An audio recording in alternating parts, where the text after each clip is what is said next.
हरे कृष्णा। युधिष्ठिर महाराज ने आगे पूछा, मधुसूदन, कृपा करके मुझे ये बताइए कि अश्विन के कृष्ण पक्ष में कौन सी एकादशी होती है। भगवान श्री कृष्ण बोले, राजन, अश्विन कृष्ण पक्ष में इंदिरा नाम की एकादशी होती है।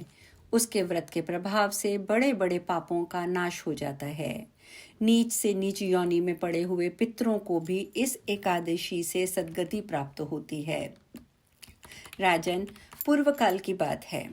सतयुग में इंद्रसेन नाम से विख्यात राजकुमार थे, जो अब महिषामतीपुरी में राजा होकर धर्म पूर्वक प्रजा का पालन करते थे। उनका यश सब और फैल चुका था।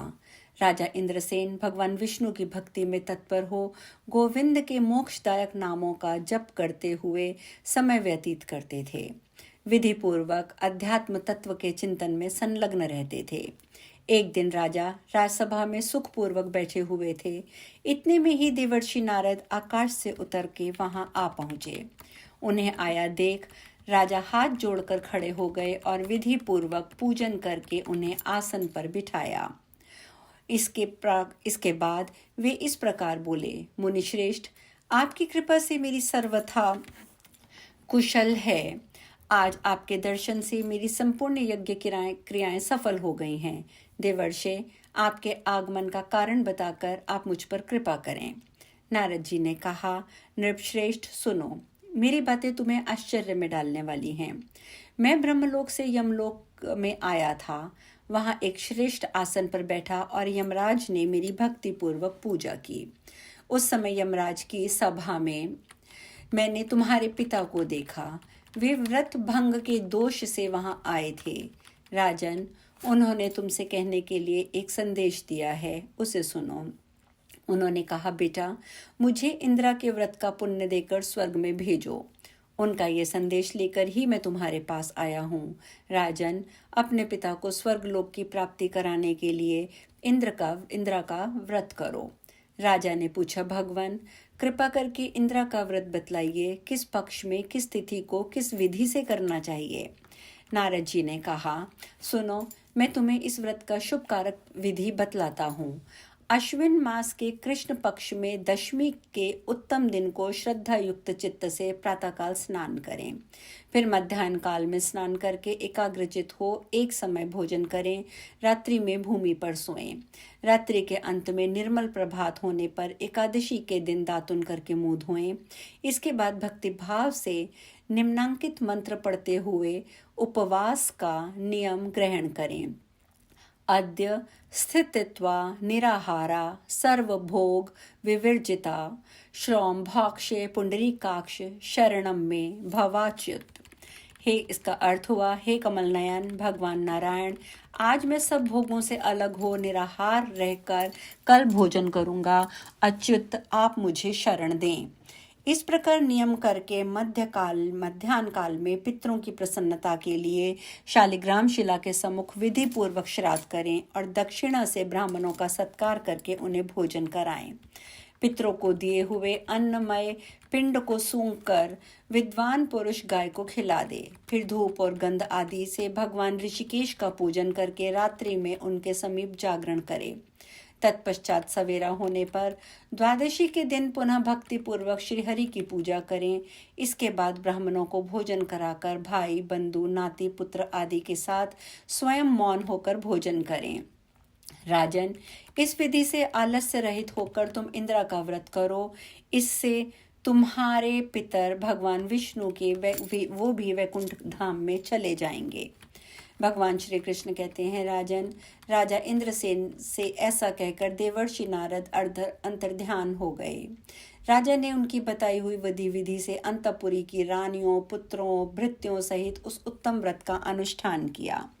कुंती नंदन, व्रत पूर्ण होने पर आकाश से फूलों की वर्षा होने लगी। इंद्रसेन के पिता गरुड़ पर आरूढ़ होकर विष्णुधाम को चले गए और राज ऋषि इंद्रसेन भी अकंटक राज्य का उपभोग करके अपने पुत्र को राज्य पर बिठाकर स्वयं स्वर्गलोक को चले गए। इस प्रकार मैंने तुम्हारे सामने इंदिरा व्रत के महात्म्य का वर्णन किया है।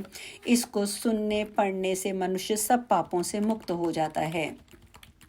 युधिष्ठिर महाराज ने पुनः पूछा, मधुसूदन, आप कृपया करके ये भी बता दीजिए कि अश्विनी के शुक्ल पक्ष में किस नाम की एकादशी होती है। भगवान श्री कृष्ण बोले, राजन, अश्विनी के शुक्ल पक्ष में जो एकादशी होती है वो है पापा कुंशा। ये इस नाम से ही विख्यात है। उस दिन संपूर्ण मनोरथ की प्राप्ति के लिए मनुष्य को स्वर्ग और मोक्ष प्रदान करने वाली पद्मनाभक संज्ञक मुझ वासुदेव का पूजन करना चाहिए। जितेंद्रिय मुनि चिरकाल तक कठोर तपस्या करके जिस फल को प्राप्त करता है वह उस दिन भगवान गरुड़ ध्वज को प्रणाम करने से मिल जाता है। पृथ्वी पर जितने तीर्थ और पवित्र देवालय हैं उन सब के सेवन का फल भगवान विष्णु के नाम कीर्तन मात्र से मनुष्य को प्राप्त होता है।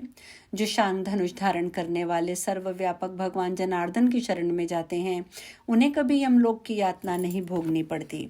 अतः अन्य कार्य के प्रसंग से भी मनुष्य एकमात्र एकादशी के उपवास से कर ले तो उसे कभी यम यातना प्राप्त नहीं होती। जो पुरुष विष्णु भक्त होकर भगवान शिव की निंदा करता है वह भगवान विष्णु के लोक में स्थान नहीं पाता, उसे निश्चय ही नरक में गिरना पड़ता है। इसी प्रकार यदि कोई शैव या पशुपत होकर विष्णु भगवान की निंदा करता है तो वह घोर रौरव नरक में डलकर तब तक पकाया जाता है जब तक कि 14 इंद्रियों की आयु पूरी नहीं हो जाती। ये एकादशी स्वर्ग और मोक्ष प्रदान करने वाली, शरीर को निरोग बनाने वाली तथा सुंदर स्त्री, धन तथा मित्र देने वाली है। राजन, एकादशी को दिन में उपवास और रात्रि में जागरण करने से अनायास ही विष्णु धाम की प्राप्ति हो जाती है। राजेंद्र, वह पुरुष मात्र पक्ष की 10 पिता के पक्ष की 10 और स्त्री के पक्ष की 10 पीढ़ियों का उद्धार कर देता है। एकादशी व्रत करने वाले मनुष्य दिव्य रूपधारी चतुर्भुज गरुड़ की ध्वजा से युक्त हार से सुशोभित पीताम्बरधारी होकर भगवान विष्णु के धाम को जाते हैं। अश्विन के शुक्ल पक्ष में पापा कुच्छा व्रत करने मात्र से ही मानव सब पापों से मुक्त हो श्री हरि के लोक में जाता है। जो पुरुष स्वर्ण, तिल, भूमि, गौ, अन्न, जल, जूते और छाते का दान करता है वह कभी यमराज को नहीं देखता।